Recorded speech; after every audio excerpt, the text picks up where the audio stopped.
Martha ने उससे कहा, मैं जानती हूँ कि कयामत में आखिरी दिन जी उठेगा। यसु ने उससे कहा, कयामत और जिंदगी तो मैं हूं। जो मुझ पर ईमान लाता है गो वो मर जाए तो भी जिंदा रहेगा, और जो कोई जिंदा है और मुझ पर ईमान लाता है वो अब तक कभी ना मरेगा। क्या तू इस पर ईमान रखती है?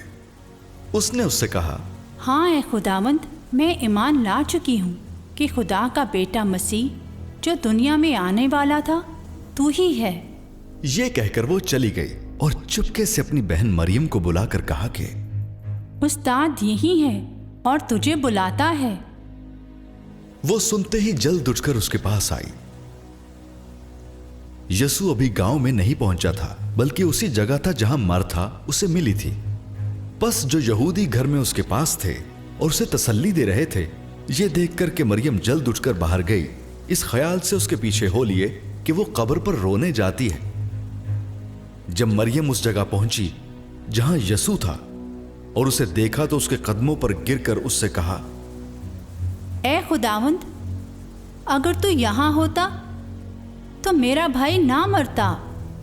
जब यसु ने उसे और उन यहूदियों को जो उसके साथ आए थे रोते देखा तो दिल में निहायत रंजीदा हुआ और घबरा कर कहा, तुमने उसे कहां रखा है? उन्होंने कहा, ए खुदावंद, चलकर देख ले। यसु के आंसू बहने लगे। बस यहूदियों ने कहा, देखो वो उसको कैसा अजीज था। लेकिन उनमें से बाज ने कहा कि ये शख्स जिसने अंधे की आंखें खोली इतना ना कर सका कि ये आदमी ना मरता। यसु फिर अपने दिल में निहायत रंजीदा होकर कब्र पर आया। वो एक गार था और उस पर पत्थर धरा था। यसु ने कहा, पत्थर को हटाओ। उस मरे हुए शख्स की बहन मार्था ने उससे कहा, ए खुदावंद, उसमें से तो अब बदबू आती है क्योंकि उसे 4 दिन हो गए। यसु ने उससे कहा, क्या मैंने तुझसे कहा ना था कि अगर तू ईमान लाएगी तो खुदा का जलाल देखेगी? बस उन्होंने उस पत्थर को हटा दिया।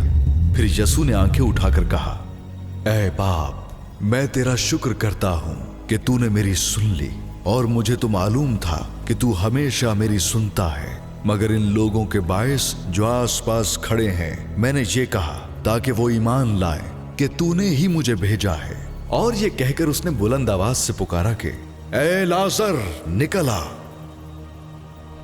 जो मर गया था वो कफन से हाथ पांव बंधे हुए निकल आया और उसका चेहरा रुमाल से लिपटा हुआ था।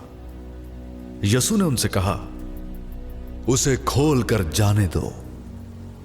बस बहुतेरे यहूदी जो मरियम के पास आए थे और जिन्होंने यसु का यह काम देखा उस पर ईमान लाए